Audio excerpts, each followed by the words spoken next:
Hello and welcome back to The Legend of Zelda, the Ocarina of Time.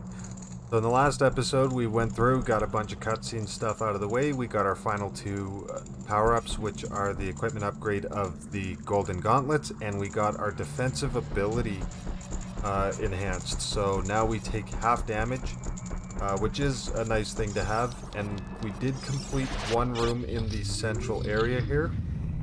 And yeah, so what we're going to do is we're going to go through and we're going to complete the rest of them. So just like everything else, um, it's just going to be a room of, each room's just going to have a few little tricks and things that are generally related to the theme of the temple, with a few little kickers. So this chest is just going to be a blue rupee. Obviously, with in the last video, having completed the Skulltulas and having basically our own personal bank, we do not need that. But what I am gonna need, Din's fire. Now, I'm pretty sure you have enough time you can light all the torches using just a fire arrow. I don't know if I'd recommend that. That would be like probably the hardest possible way where you can complete it. But yeah, this one's pretty simple. As we come in, this is the room I hate in this area. I hate this room so much. There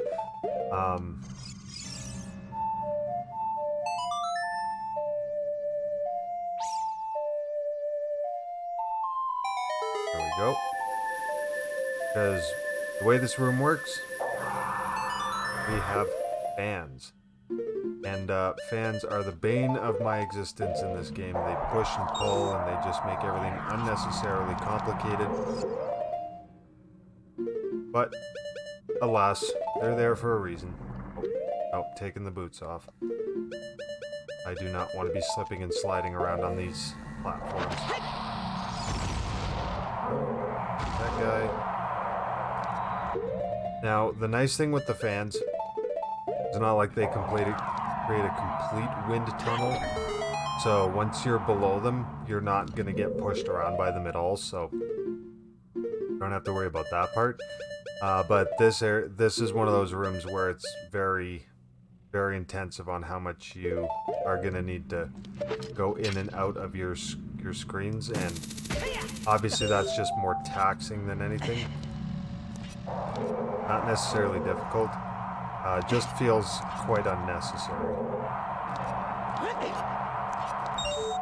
Go.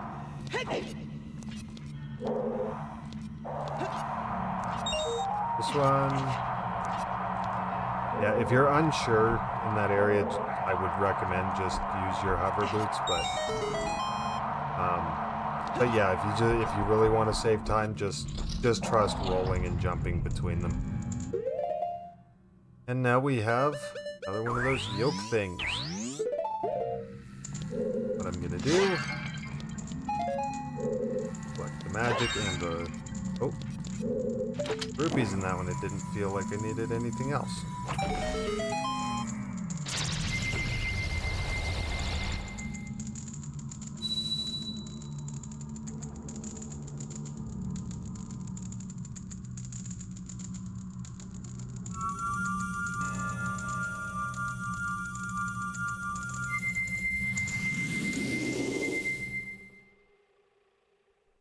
I love how each one of them, you'll notice the theme is basically they're telling me to rush and hurry up, like I'm not actively trying to resolve the situation. That's a bit of an odd dialogue decision, but it is what it is. So luckily, in Ganon's castle, they've decided to go with the ice cavern theme as opposed to the actual water temple. Though that makes this a little bit better.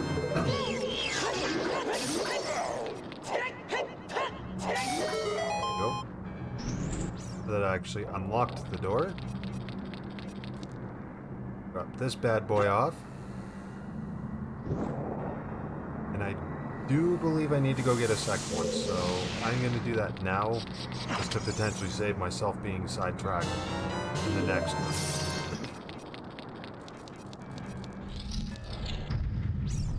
Okay, so with this room, what you want to do, come over to this second block, and what you're going to do is you're going to push this one in place to cover that hole. If you do it the other way around, then there's no way for you to complete the puzzle. So, all you need to do is just fill that hole and bring this over in a U shape. Just like all sliding block puzzles, you're going to use the rocks. And wha-bam. If you look up above, or I guess once I do climb up. Oh. Okay, so that did not regenerate. So, with that being said, if you notice, I do have a blue flame. There is a red ice there. What happened was, on the last one, I got it all done, and then when I jumped off, I jumped into a pit because I came off on an angle. So I thought I was going to have to redo that. But yeah, all you need for that is to use a blue flame, which collect a second one once you melt the door. And then you need your Megaton hammer because it's a rusted switch. And then, yeah, that room is very, very simple. I wanted to at least make sure I got the solution in place, but yeah, yeah, like I said, it was just one of those dumb things. I jumped in the pit and I didn't want to have to go through and put you guys through watching that simple puzzle a second time, so yeah. So there's a cut in there somewhere. Which is one nice thing. I'm glad I, especially for this playthrough, I'm glad I learned the basics of using a video editor, because there's a lot of stuff I've cut out of this playthrough over the videos. Over the course of, well, what's this? This playthrough, I believe, is going to come out to 30 videos. So, yeah, that's a lot of content to be cutting out, as opposed to just having people watch through it the whole time. Like, that's just, no. I'm not going to put anyone through it. So, now we're here in the fire temple room. Now what's going to happen is when you jump on this platform, it's immediately going to start sinking, and you have enough time to run around on it. It's not like it's that strict, but if you just want to bypass it altogether, just use your hover boots, because you're not technically touching the ground, it doesn't sink. So that's one fun little thing that that you can do. And for some reason, even when you go to grab onto it, you're physically touching it, it still doesn't start to sink, so yeah, that's a thing. If you get knocked into the lava through the use of poor timing, like we just saw, then yeah. Then you most certainly will take a half heart of damage, and you'll just get reset back to the beginning of the room. So it's not a massively huge penalty, more just annoying because the whole room does reset, so you will have to go collect anything that you've already collected a second time. Or a third time, or a 10th time, depending on how unlucky you get with getting knocked into the lava. So this is the second out of 3 times, I believe, that we're going to use the golden gauntlets. Again, they're not like a massive game-changing thing. It's more of a flag, a completion flag than anything. So, yeah. Go through and then help this guy out. Go.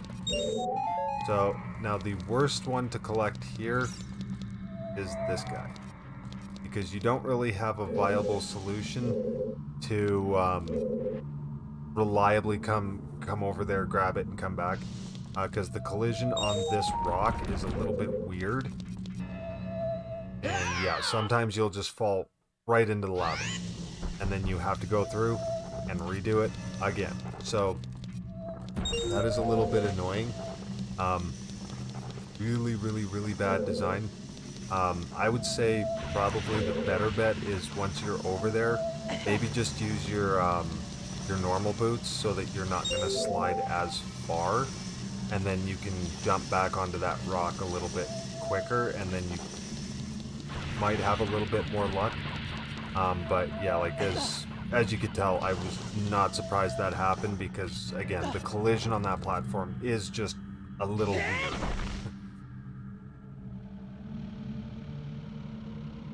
If it was flat, I don't think it would be that big of a deal. But because it isn't, I don't know if it just doesn't detect it very well or what the case is. I don't know how that thing didn't hit me once. That was complete dumb luck. Okay, just hack away at the torch slug, and then, yeah, like I said, maybe just using Kokiri boots might be a better solution. Yeah, I'd say that's probably your best bet. And we're gonna put these bad boys back on, because I don't think you can quite reach. Over here. I mean, maybe you can.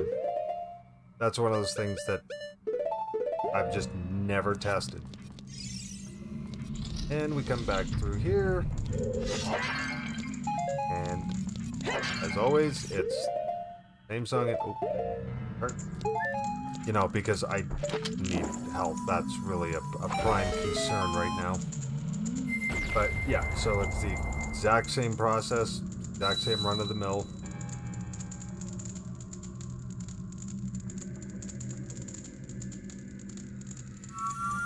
Yeah, again, every time they're just gonna tell you, hurry up, hurry up, hurry up. It's like, yes, I'm working on it.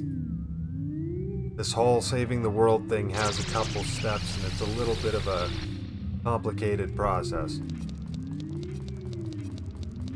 Then we come to the Light Temple door, and this will be the last time that we use the golden gauntlets for what they're for.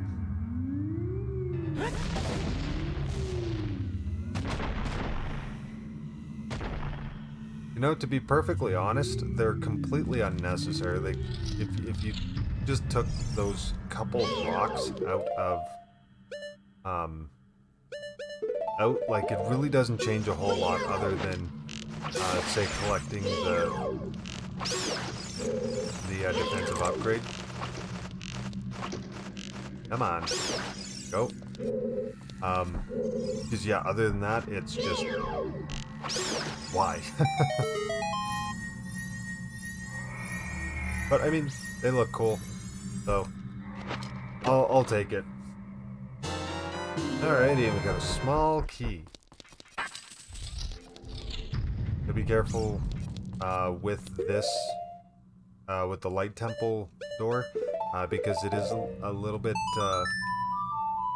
it's designed to trick you a little bit, so. But it's pretty obvious what you need to do. Okay. Got a small key again.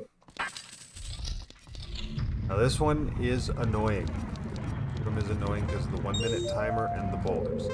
You miss time and come out of where you're hiding too early, you will run into the boulders, and then it starts running in a different direction. This slows you down. And because I was talking, that is exactly what I did, what I was trying to avoid. Last one. Oh hey, they reset. So yeah, that's a pretty liberal timer, but if you start getting tripped up and tied up, then you could very easily get caught without time. And this is a fake room. Damn it. Started coming down earlier than I wanted. So yeah, that's a fake room. If you hang out there, then there's a wall master. It's no different than any other wall master at all. And yeah, just drops you back at the last door that you exited from. I don't know why it sent me back to that door specifically, but I don't need to worry about redoing all of this because we already did that, so we can just run through. And that's where it's designed to trick you, is you come in, you're expecting the whatever this cocoon thing is. You're like, what? And you run around and yeah.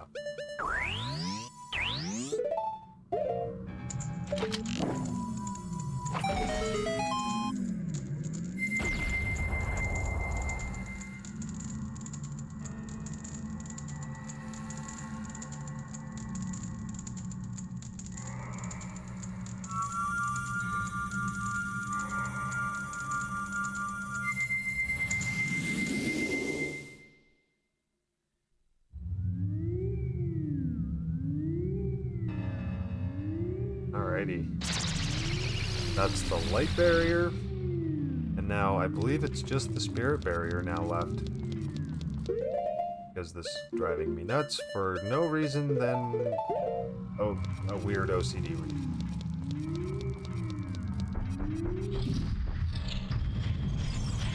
Okay, so this one's probably the most complicated one, but it's honestly still not that bad, so don't fret on this one. Oh, definitely that combo worked.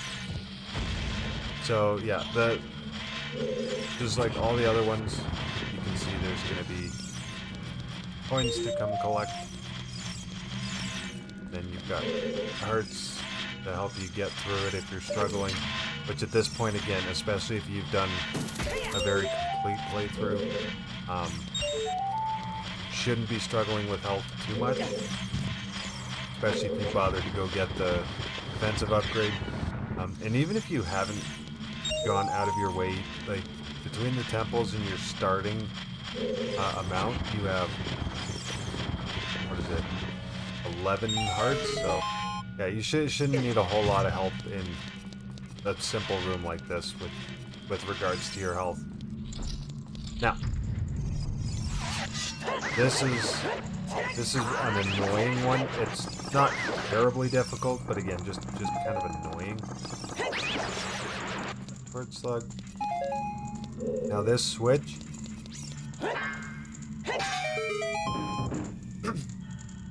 Only drops a chest. Now I'm going to grab the chest after the fact because the chest is just has some bomb chews because that's what you're intended to use to complete this room. So pretty simple. Line up to it. You want to hold the bomb chew for a little bit so it doesn't go way past it. Activates the switch for you, and wha-bam.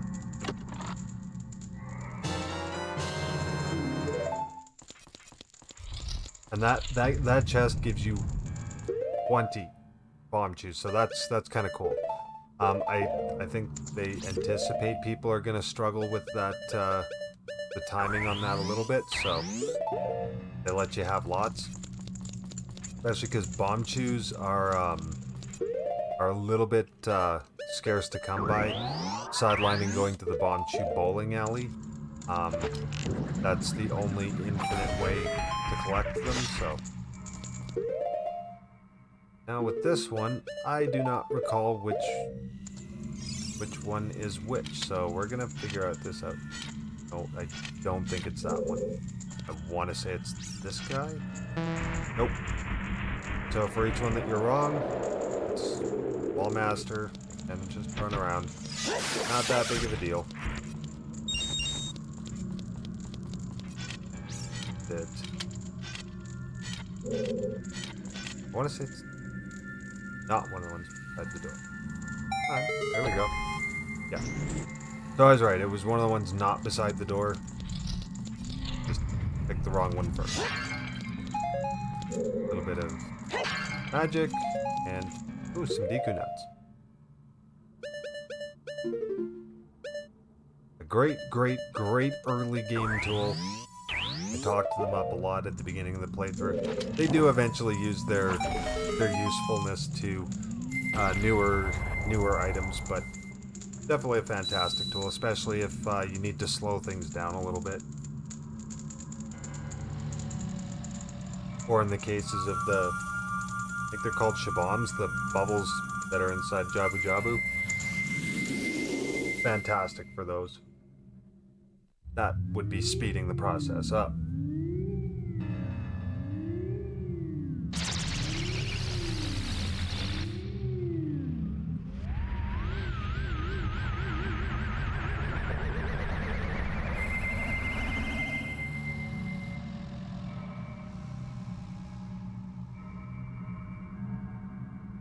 Alrighty, so that is how you complete that room. So going past this bridge, that is now going into the inner keep of the castle and is the final stretch of the game.